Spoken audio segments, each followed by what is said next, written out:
বন্ধুগণ, আজ আমি আপনাদেরকে বিউলির ডাল বানিয়ে দেখাচ্ছি। প্রথমে আমি কুকারে একটু জল দিলাম। এর মধ্যে বিউলির ডালটা ভালো করে আমি ধুয়ে নিয়েছি। এটা আমি এর মধ্যে দিয়ে দিচ্ছি।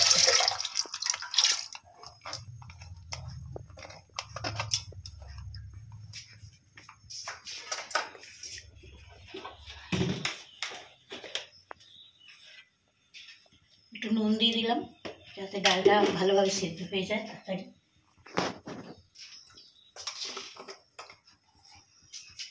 আর একটু হলুদ দিয়ে দিলাম।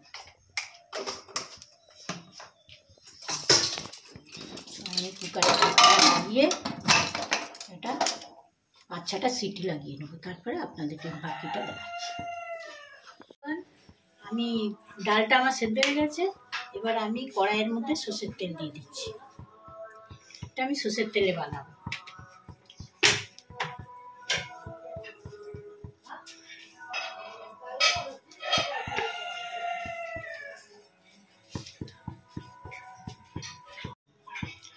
আমার তেলটা গরম হয়ে গেছে।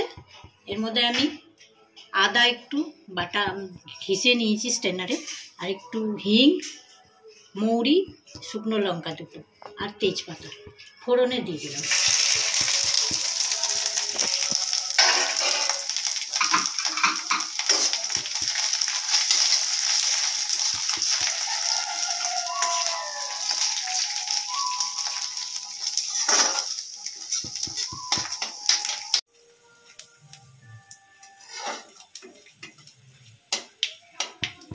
আমার ফোড়নের আস্ত মশলাগুলো মোটামুটি ভাজা হয়ে গেছে।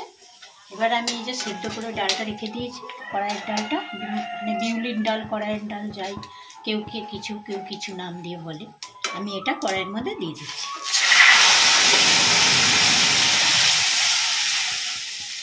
এর মধ্যে আমি আদা পিসার জলটা একটুখানি বের করে আমি রেখে দিয়েছি, যেটা আমি ডালের মধ্যে দিয়ে দিলাম।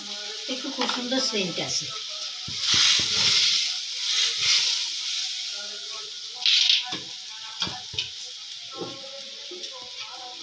যেহেতু কড়াইয়ের ডাল, এর মধ্যে একটুখানি মিষ্টি দিতে লাগে। মুগ ডাল, কড়াইয়ের ডাল, এগুলোতে একটু মিষ্টি দিতে লাগে। একটু সামান্য পরিমাণে একটু চিনি দিতে লাগে।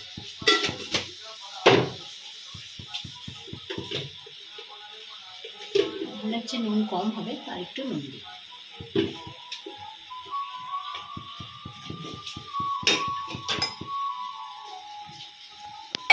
অল্প করে জল দিতে হবে। 2 মিনিট ডালটা ফুটবে। আমার ডালটা হয়ে গেছে। নামাবার আগে আমি 2টো কাঁচা লঙ্কা চিড়ে দিচ্ছি, একটু গন্ধটা বেশ ভালো আসবে। কাঁচা লঙ্কার একটা গন্ধ খুব সুন্দর লাগে। এবার আমি গ্যাসটা বন্ধ করে দিলাম আর আপনাদের সাথে দেখা দিচ্ছি। বন্ধুগণ, আমার বিউলির ডালের রেসিপিটা রেডি। আপনাদের যদি এই রান্নাটা আমার ভালো লেগে থাকে, এই ডালের রেসিপির রান্নাটা যদি আপনাদের ভালো লেগে থাকে, তো প্লিজ আমাকে সাবস্ক্রাইব করবেন, শেয়ার করবেন এবং আমার সাথে থাকবেন হামেশা, যাতে আমি আপনাদের বারবার নতুন নতুন রেসিপি দেখাতে পারি।